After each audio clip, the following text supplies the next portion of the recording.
থেকে কেউ বাবার পরিচয় দিয়ে, কেউ মায়ের পরিচয় দিয়ে বাংলাদেশকে তিলে তিলে খেয়েছে। আর আগামীতে কারোর বাবা এবং মায়ের পরিচয় দিয়ে শহীদের রক্ত ফোড়া এই বাংলাদেশকে আর কারোর বাবা মায়ের পরিচয় দিয়ে খেতে দেওয়া হবে না। বাংলাদেশ হবে ইসলামের বাংলাদেশ, বাংলাদেশ হবে আল কোরআনের বাংলাদেশ। আমরা যখন বিরোধী দলে দাঁড়িয়ে পার্লামেন্টের ভূমিকা রাখতে শিখেছি, আগামী দিন আমরা ট্রেজারি বেঞ্চে দাঁড়িয়ে কোরআনের পক্ষে কথা বলতে পারি। বড় নিয়ামত হলো আল্লাহ তাআলা আমাদেরকে সৃষ্টি করেছে এবং সৃষ্টি করার পর অভিভাবকত্ব দায়িত্ব আল্লাহ তাআলা গ্রহণ করেছেন। আপনি দেখেন এই পৃথিবীতে এই মাইক যিনি সৃষ্টি করলেন, এই মাইক যিনি তৈরি করলেন, এই কারিগর যিনি, তিনি এই মাইক কোন ক্রেতার কাছে বিক্রয় করে দিয়েছে, এর দায়ভার, এর প্রয়োজনীয়তা, এর ভালো মন্দ ওই প্রস্তুতকারী প্রতিষ্ঠান আর কখনো খোঁজ দিবে না।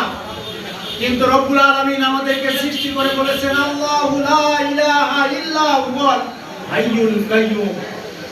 ও দুনিয়াবাসী, তোমাদেরকে সৃষ্টি করে এতিম অবস্থায় পৃথিবীর মধ্যে ছেড়ে দেয়নি, বরং তোমাদেরকে আমি দেখি, তোমাদের কথাগুলো শুনি, কিরামান কাতিবিন তোমাদের সবগুলো রেকর্ড করছে।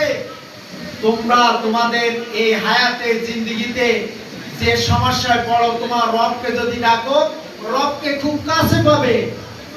সাইয়েদনা ইউনূস আলাইহিস সালাম দরিয়ায় পড়ে গেলেন,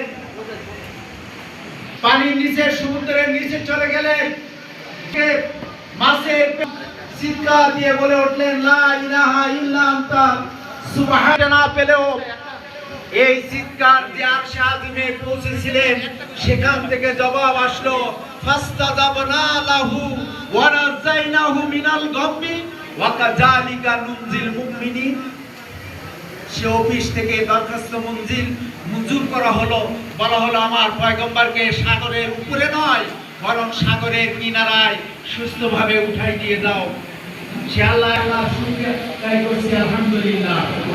কিন্তু সেই সাথী আজকে যে মজলুমরা পার্লামেন্টে গিয়েছে, এই মজলুমরা যদি আবার জুলুম, আবার যদি জানে, তাহলে আল্লাহ তাআলা সেই কথা স্মরণ করিয়ে দিতে চায়, মাকারু ওয়া মাকারুল্লাহ ওয়াল্লাহু খায়রুল মাকিরিন। আল্লাহ তাআলা বলেছেন আল্লাহর বিরুদ্ধে ওয়াজআলনা মিন করবে, মানুষের সাথে যারা অত্যাচার করবে, আল্লাহ তাআলা বলেছে ওয়াল্লাহু খায়রুল মাকিরিন, তার সাথে বড় মকরবাল, বড় ষড়যন্ত্রকারী আল্লাহ। সুতরাং অতীতে যারা নির্যাতিত হয়ে বিনা টিকিটে হেলিকপ্টারে পাড়ি দিয়েছে, ওই অতীত থেকে বর্তমান গভর্নমেন্টকে শিক্ষা নিতে হবে। আমরা শিক্ষা গ্রহণ, আমরা আজকে অত্যন্ত আনন্দের সাথে আল্লাহ তাআলার শুকরিয়া আদায় করছি এই কাফেলার সম্মানিত কর্মী ভাইদেরকে নিয়ে, যে আল্লাহ তাআলা বাংলাদেশ জামাত ইসলামের সম্মানিত নায়েবে আমির মজলুম জননেতা মাওলানা এটিএম আজাদ সাহেব, যে আজাদ সাহেবকে রব্বুল আলামিন কাশেমপুরের অন্ধকার ফাঁসির সেল থেকে বের করে এনে বাংলাদেশের পার্লামেন্টে দিয়ে যে রব্বুল আলামিন জামাত ইসলামের এই বিদায় দান করেছেন, সে আল্লাহ শুকরিয়া আদায় করছি, আলহামদুলিল্লাহ। আমরা বিশ্বাস করি আমাদের উপরে যত জুলুম করা হোক, আমাদের একটা অভিভাবক আছে, আমাদের একটা মালিক আছে। আমরা এই কথা বিশ্বাস করি, কারণ সাইয়েদনা ইব্রাহিম আলাইহিস সালামকে যখন অগ্নিকুণ্ডায় নিক্ষেপ করা হয়, তখন আল্লাহ তাআলা আগুনকে উদ্দেশ্য করে বলেছিল কুলনা ইয়ানারু কুনি বারদা ওয়া সালামান আলা ইব্রাহিম। সাইয়েদনা ইব্রাহিম আলাইহিস সালাম 40 দিন ওই অগ্নিকাণ্ডে ছিলেন, ওনার কোনো ক্ষতি হয় নাই, উনি সুস্থভাবে এসেছিলেন। কিন্তু ঘটনাটা হলো সাইয়েদনা ইব্রাহিম আলাইহিস সালাম যখন অগ্নিকাণ্ড থেকে ফিরে আসলেন সুস্থভাবে, সমকালীন রাষ্ট্র সরকার আবার সেই বিচার রিভিউ করে রায় উল্টায়ে আবার একটা নতুন রায় দিয়েছিল। সেই রায় বলা হয়েছিল ইব্রাহিমকে তো আগুন দিয়ে মারা গেল না, ইব্রাহিমকে এবার দেশের নাগরিকত্ব বাতিল করে দিতে হবে। বাংলাদেশের অনেক আন্দোলনের নেতা কর্মীদের নাগরিকত্ব বাতিল হয়েছে না ইতিপূর্বে? বাংলাদেশের তৎকালীন সহকারী সেক্রেটারি জেনারেল আমাদের আব্দুল কাদের মোল্লা ভাইকে প্রথম রায় দেওয়া হলো যাবজ্জীবন কারাদণ্ড, আজীবন কারাদণ্ড। পরে সেই মামলা রিভিউ করে আবার রায় দেওয়া হলো ফাঁসির রায়। এ রায় তারা শিখছে কোত্থেকে? আমরা জানি এগুলো নমরুদ, হামান, কারুন আর ফেরাউনের ইতিহাস ঘটে ঘটে জুলুমরা আমাদের পরে জুলুম করেছিল। সাইয়েদনা ইব্রাহিম আলাইহিস সালাম দেশ থেকে তাকে বের করে দেওয়া হলো। সেই জায়গায় দাঁড়িয়ে তিনি এই রায় মেনে নিয়ে একটা বক্তব্য দিয়েছিলেন। তার এই বক্তব্যটা আল্লাহ তাআলা হুবহু লৌহে মাহফুজে লটকে দিয়ে সাইয়েদনা ইব্রাহিম মিল্লাতে ইব্রাহিমের উম্মতদের জন্য আল্লাহ তাআলা এই বক্তব্য কোরআনে সন্নিবেশিত করে দিয়ে বলেছেন, হে মিল্লাতে ইব্রাহিমের উত্তরসূরিরা শোনো, এরকম কঠিন সময় দাঁড়িয়ে তোমাদের জাতির পিতা বলেছিল ওয়াকালা ইন্নী যাহিবুন ইলা রাব্বি সায়াহদি। এই জুলুমবাজরা আমাকে বের করে দিচ্ছে, নাগরিকত্ব বাতিল করে দিচ্ছে, আমি বের হয়ে যাচ্ছি। ও আমার রব তিনি আকাশের দিকে তাকিয়ে বলেছিল রব্বি সায়াহদি, আমার বিশ্বাস আমার রব অবশ্যই আমাকে একটি সরল সঠিক পথ দেখাই দিবেন। আল্লাহ দিয়েছিলেন সরল সঠিক পথ। সেই জাতির মানুষেরা তার পয়গম্বরকে দেশের নাগরিকত্ব বাতিল করে দিয়েছিল। আর আল্লাহ তাআলা সাইয়েদনা ইব্রাহিম আলাইহিস সালামকে মরুভূমির উত্তপ্ত বালুময় পাড়ি দিয়ে এমন এক জায়গায় নিয়ে গিয়েছিল যে কাবায় পৌঁছে দিয়েছিল। সেটা আল্লাহ তাআলা কিয়ামত পর্যন্ত মুসলিম মিল্লাতের জন্য সাইয়েদনা ইব্রাহিমের স্মৃতি বিজড়িত কাবাকে মুসলিম মিল্লাতের মিলন মেলায় পরিণত করে দিয়েছে। আমরা জানি আমাদের একটা অভিভাবক আছে, এজন্য তো আমরা দেখেছি দীর্ঘ স্বৈরাচারের মাটির নিতল দেশে তৈরি করা আয়না ঘরের মধ্যে দীর্ঘ 8 বছর থাকার পর 8 বছর পর তোমরা আমাদের কিসের ভয় দেখাও? আমরা এই আনুগত্য করতে জানি, আমরা সংগঠনের পরে আনুগত্য করে দেশ ছাড়তে পারি, সংগঠনের পরে আনুগত্য করে আমরা আয়না ঘরে থাকতে পারি, কাশিমপুরি কারাগারেও থাকতে পারি, সেখান থেকে এসে পার্লামেন্টে যে জনগণের পক্ষে কথাও বলতে পারি। সুতরাং আনুগত্যর ব্যাপারে সম্মানিত ভাই ও বন্ধুগণ, রাসূল করিম সাল্লাল্লাহু আলাইহি সাল্লামের প্রিয় সাহাবী তিনি ইসলাম গ্রহণ করলেন মাক্কি জীবনে। তকবুকি তরুণ, নাম তার আবু জান্দাল রাদিয়াল্লাহু তাআলা আনহু। এই তকবুকি তরুণ যুবক ইসলাম গ্রহণ করার কয়েক বছর পর রাসূল সাল্লাল্লাহু আলাইহি সাল্লাম মক্কা থেকে মদিনায় হিজরত করে চলে গেলেন। সাহাবীদের বললেন মদিনায় এসো। রাসূল করিম সাল্লাল্লাহু আলাইহি সাল্লাম মদিনায় যাওয়ার 1 বছর পর মক্কায় খবর পৌঁছানোর পর আবু জান্দাল রাদিয়াল্লাহু তাআলা আনহু হিজরতের জন্য রওনা দিলেন। আবু জেহেলের কাফের বাহিনী, পুলিশের বাহিনী যে মরুভূমির পথ থেকে তকবুকি তরুণ যুবক আবু জান্দালকে গ্রেফতার করে নিয়ে আসলো। মক্কার প্রভাবশালী পরিবারের সন্তান কারাগারে না নিয়ে বাবার কাছে এনে বলল, হে আবু জান্দালের পিতা, তুমি যখন কাবা চত্বরে যাও তখন আমরা লাত, মানাত, উজ্জা, হুবলের মূর্তি কাঁধে নিয়ে আমরা তোমার পিছু পিছু ঘুরি। আজ তোমার সন্তান ইসলাম গ্রহণ করে মদিনা হিজরত করছে। বাবা সন্তানকে হাত বাঁধলেন, শিকল দিয়ে বেঁধে নিজের বাড়ির ঘরের খুঁটির সাথে লটকে রাখলেন। আসমা ও রেজাল সাক্ষী আবু জান্দাল নিজে বর্ণনা করেছেন, দীর্ঘ 1 বছরের মতন বাবার হাতে শিকল পরা অবস্থায় ঈমান নিয়ে আমি বেঁচে ছিলাম। আমার চোখের সামনে পরিবারের সদস্যরা খাওয়া দাওয়া করতো, আর একটা মাটির পাত্রে খাওয়ার উচ্ছিষ্ট অংশগুলো আমাকে দেওয়া হতো। হযরত আবু জান্দাল রাদিয়াল্লাহু তাআলা আনহু 1 বছর পর একদিন তিনি শিকল ছিঁড়ে পালিয়ে গেলেন। আবু জান্দাল রাদিয়াল্লাহু তাআলা আনহু রাতের বেলায় শিকল ছিঁড়ে তিনি পালিয়ে গেলেন। বাবার দেওয়া শিকল অর্ধেক পায়ে ঝুলছে আর অর্ধেক খুঁটের সাথে তিনি রওনা হয়ে গেলেন মদিনার পথে। কিন্তু দুর্ভাগ্য, মদিনায় আবু জান্দাল এমন এক সময় যে পৌঁছালো যে সময় রাসূল করিম সাল্লাল্লাহু আলাইহি সাল্লাম ওমরা করার জন্য রওনা দিয়েছে। তিনি মদিনায় গেলেন। মদিনার মানুষেরা দেখলো একটা যুবক পাগল, পায়ের শিকল, গায়ের হাড়গুলো গোনা যায়, উস্কু খুস্কু চেহারা। আবু জান্দাল রাদিয়াল্লাহু তাআলা আনহু জিজ্ঞাসা করলেন, মুহাম্মদ সাল্লাল্লাহু আলাইহি সাল্লাম কোথায়? মদিনার মানুষেরা বলল, হুজুর ওমরার জন্য গিয়েছে, কিন্তু আমরা শুনেছি এখন হুদাইবিয়া নামক স্থানে তাকে বাধা দিয়েছে মক্কার কাফেররা, ওখানে এখনো আছে। 1 বছরের অধিক সময় এই নির্মম নির্যাতনের আবু জান্দাল রাদিয়াল্লাহু তাআলা আনহু আর স্থির থাকতে পারলেন না। তিনি হুজুরের সাথে সাক্ষাতের জন্য হুদাইবিয়ার পথ ধরে রওনা দিলেন। এমন এক সময় হুদাইবিয়ায় যে পৌঁছালেন যখন হুদাইবিয়ার চুক্তি স্বাক্ষর শেষ হয়ে গিয়েছে। হুজুর দেখলেন আবু জান্দালকে, বুকে জড়িয়ে ধরলেন। আবু জান্দাল রাদিয়াল্লাহু তাআলা আনহুকে দেখার পর মক্কার কাফেররা হইচই করে উঠলো যে ইয়া রাসূলুল্লাহ, আপনি যে চুক্তিতে স্বাক্ষর করেছেন ওখানে লেখা আছে মক্কা থেকে যদি কেউ মদিনায় যায় তাহলে মদিনাবাসী তাকে আবার মক্কায় ফিরাই দিতে হবে। এটা হুদাইবিয়ার সন্ধি চুক্তিতে ছিল। কাফেররা হইচই করে উঠলো। রাসূল করিম সাল্লাল্লাহু আলাইহি সাল্লাম ওই স্বাক্ষরিত চুক্তি পর আবু জান্দাল আসার কারণে হুজুর বললেন, আবু জান্দাল রাদিয়াল্লাহু তাআলা আনহু বলেছেন, বাবার হাতে শিকল পরিত অবস্থায় দুনিয়ার ইতিহাসে নির্মম নির্যাতন সহ্য করে 1 বছরে অধিক সময় কাটিয়েছি।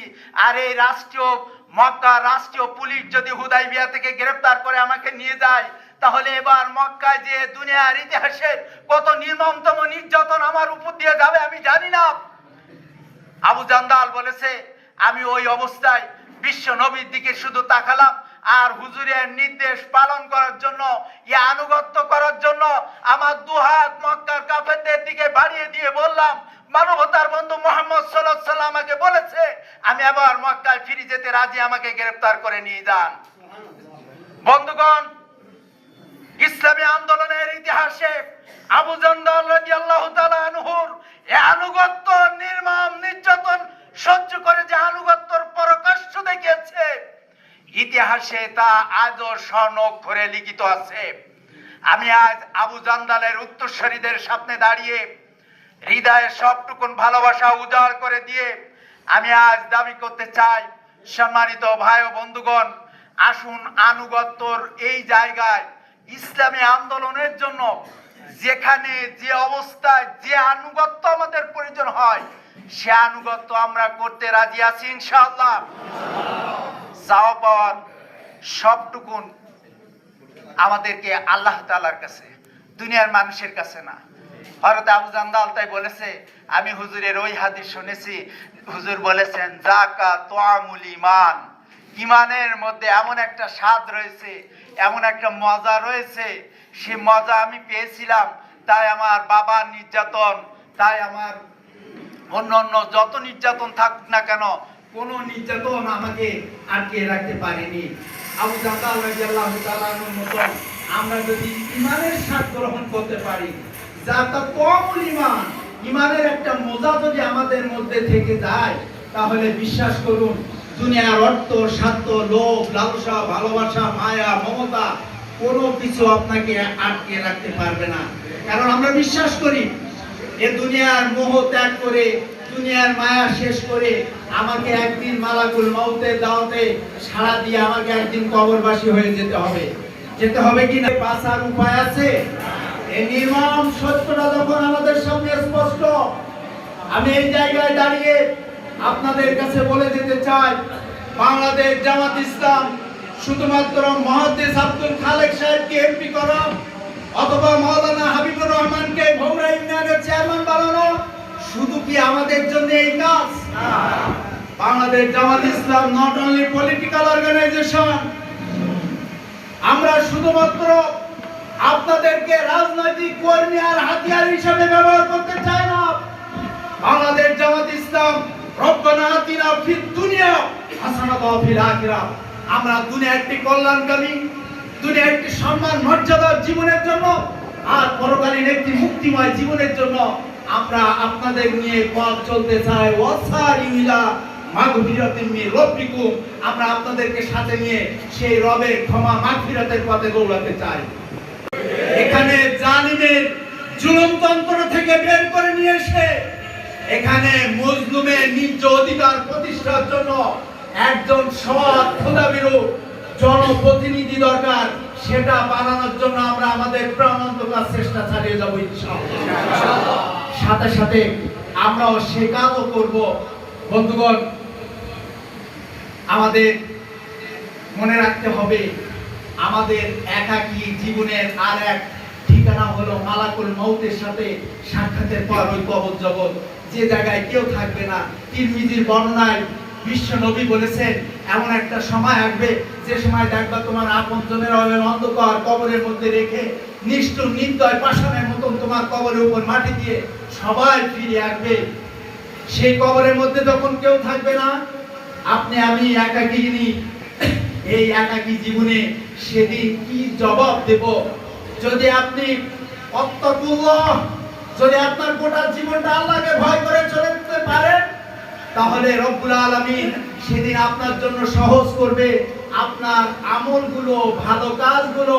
হে আল্লাহ, দ্বীনের দায়ীরা, হে আলেমা ওয়ারাসাতুল আম্বিয়ার দায়িত্ব পালনকারীরা, মনে রাখো সেদিন তোমার ভালো আমলগুলো তোমার জন্য আল্লাহর কাছে দরখাস্ত করতে থাকবে। সেদিন বলতে থাকবে ফাফরিসুহু বিল জান্নাত ওয়ালবিসুহু বিল জান্নাত। সেদিন আপনার ভালো আমলগুলো আপনার জন্য দরখাস্ত করবে। ওই সময় যে অন্ধকার কবরে আপনাকে রাখার পর আপনার আপনজনেরা আবার অফিস আদালত অথবা আপনার সম্পদ বন্টনে ব্যস্ত হয়ে যাবে, ওই নিষ্ঠুর কবরে আপনার আমলই আপনার জন্য দরখাস্ত করবে, আল্লাহ আর এই দুনিয়ার কাফনে কাপড় পরে থাকবে, একটা জান্নাতের পোশাক দাও। আল্লাহ বলবে দরখাস্ত মঞ্জুর। ওয়ালবিসুহু বিল জান্নাত, আল্লাহ তোমার এই গোলামের জন্য একটা জান্নাতের বিছানা দাও। আল্লাহ বলবে দরখাস্ত মঞ্জুর। ওই নিষ্ঠুরতম সময় যখন এই পৃথিবীবাসী আর কখনো তোমার খবর নিতে পারবে না, ওই সময় তুমি অন্ধকার কবর থেকে যদি শুনতে পাও ওয়াক্তাহু লাহু বাবুল বিল জান্নাত, যদি আল্লাহ ঘোষণা দিয়ে দেয় আমার এই বান্দার কবরের সাথে জান্নাতের সাথে সুরঙ্গ করে দাও, কবরে বসে বসে জান্নাতে সব নাজ নিয়ামতগুলো ভোগ করতে থাকুক, এই ঘোষণা যদি আপনি আমি পেয়ে যাই, তাহলে আমাদের এই ধন্য জীবন গঠন, তাহলে এই জীবনের জন্য দুনিয়ায় আল্লাহর পথে লড়ে যেতে, আল্লাহর পথে মরে যেতে আমাদের কোনো বাধা আছে? কোনো কষ্ট আছে? কোনো ভয় আছে? আমরা দুনিয়ার কাউকে ভয় করি না, ভয় করি শুধুমাত্র এক আল্লাহকে। আমরা সেই আল্লাহকে ভয় করি যে আল্লাহ বলেছে আমার অফিস তোমাদের জন্য দুনিয়ায় যেমন খোলা, ওই কবর জগৎ, হাসর, ফুলসিরাত সব জায়গায় আমার অফিস তোমার জন্য খোলা রয়েছে। সবটুকু ভালোবাসা আর মায়া দিয়ে আজ আপনাদের কাছে দাবি করে যেতে চাই, নির্যাতন, ত্যাগ আর কোরবানি, 48 জন শহীদের তপ্ত খুনে এই ময়দান সাতক্ষীরা সদর সবচেয়ে বেশি শহীদের কবর এখানে আমার কাছে মনে হয়েছে। এজন্য রব্বুল আলামিন সারা বাংলাদেশের মধ্যে সবচেয়ে বেশি ব্যবধানে বেশি ভোট দিয়ে রব্বুল আলামিন হয়তোবা দাঁড়িপাল্লার সম্মান আর মর্যাদা দিয়ে পার্লামেন্টে পাঠিয়েছে। এখান থেকে বন্ধুগণ, আজও নারাই তাকবীরের স্লোগান দেওয়ার অপরাধে নিউ মার্কেট থেকে আমাদের ভাইদের গ্রেফতার করে ওই সদর থানা 2 তলায় উল্টা করে ঝুলিয়ে আমাদের ভাইদের যে নির্যাতন করা হয়েছিল, সেই চিৎকারের আওয়াজে ওই সদর থানার পাশ দিয়ে চলাচলে মানুষগুলো থমকে দাঁড়িয়ে একটা মানুষের যন্ত্রণা, নির্মম নির্যাতনের আত্মচিৎকার গুলো শুনতেছিল। আজকের এই সুন্দর পরিবেশ, এই মাইক, এই চেয়ার, এই টেবিল, আজকের এই নান্দনিক আয়োজন দেখলে যেন আমার মনে হয় এই নান্দনিক আয়োজনের নিচে আমাদের শহীদদের জমাট বাঁধা রক্তের থরে থরে আওয়াজগুলো এখানে সাজানো রয়েছে। আমার কাছে মনে হয় এখানে আমাদের শহীদ আব্দুল সালাম ভাই, যিনি সিটি কলেজের সামনে একটি ভাঙা টিন এক হাতে নিয়ে আর এক হাত উঁচিয়ে নারাই তাকবীরের স্লোগান দিতে সামনের দিকে এগোতেছিল, আমার কাছে এখানে মনে হয় শহীদ আবুল কালামের মায়ের কাছে শোনা সেই স্মৃতি যেন আমাকে বারবার পীড়া দেয়। শহীদ আবুল কালাম ইসলামী ছাত্র শিবিরের দেবাটা উপজেলা সেক্রেটারি গ্রেফতার করা হলো, দেবাটা থানায় নিয়ে যাওয়া হলো। একটা জীবন্ত মানুষকে থানার গারদে পাকা দেয়ালের সাথে এভাবে 2 হাতে পেরেক লাগিয়ে সারা রাত আবুল কালামকে, জীবন্ত মানুষকে পাকা দেয়ালের সাথে এভাবে পেরেক মেরে সারা রাত রাখা হয়েছিল। দেবাটা থানার পাশে যারা বাড়ি তারাই বলেছে একটা মানুষের, জীবন্ত মানুষের এমন আত্মচিৎকার, যন্ত্রণার এমন চিৎকার, জীবন্ত মানুষের এমন চিৎকার দুনিয়ায় আমরা কখনো শুনিনি। বন্ধুগণ, অনেক আত্মপুঙ্গুত্বদের অনেক আহত পুঙ্গুত্তদের আত্মচিৎকার আর শহীদদের শাহাদাতে তপ্ত খুনের বিজয় অর্জিত এই সাতক্ষীরায় যারা আমরা কাজ করছি, আমাদের কাছে যে পতাকা, এই পতাকা অনেক ভারী, এই পতাকা অনেক ভারী, এই পতাকার অনেক মর্যাদা। আমরা আমাদের সব টুকুন দিয়ে আমরা লড়ে যেতে চাই আর আল্লাহর কাছে কামনা করতে চাই। আল্লাহ বলেছে উলাইকা হুমুল ওয়ারিস আল্লাযিনা ইয়ারিসুনাল ফিরদাউস হুম ফিহা খালিদুন। আমি তোমাদেরকে উত্তরাধিকার সূত্রে জান্নাতে একটা ঘর, একটা ফ্ল্যাট, একটা অ্যাপার্টমেন্ট দিয়ে দিব। আল্লাহ বলছে হুম ফিহা খালিদুন, আর সেটা চিরস্থায়ীভাবে তোমরা পাবে, কেউ আর কেড়ে নিতে পারবে না। যদি আমরা দুনিয়া জান্নাতের পথে আমরা আমাদের এই দায়িত্বর পতাকা হাতে নিয়ে আমরা এগিয়ে যাব, দুনিয়ার কোনো বাধা, দুনিয়ার কোনো লোক, দুনিয়ার কোনো চাওয়া পাওয়া যেন আমাদেরকে থমকে দাঁড়িয়ে না দেয়। আমাদের এত খুন, এত শাহাদাত, এত আহত, এত পুঙ্গুত্ব, এত ত্যাগ এবং এত কোরবানির এই বাংলাদেশকে স্বাধীনতার পর থেকে কেউ বাবার পরিচয় দিয়ে, কেউ মায়ের পরিচয় দিয়ে বাংলাদেশকে তিলে তিলে খেয়েছে।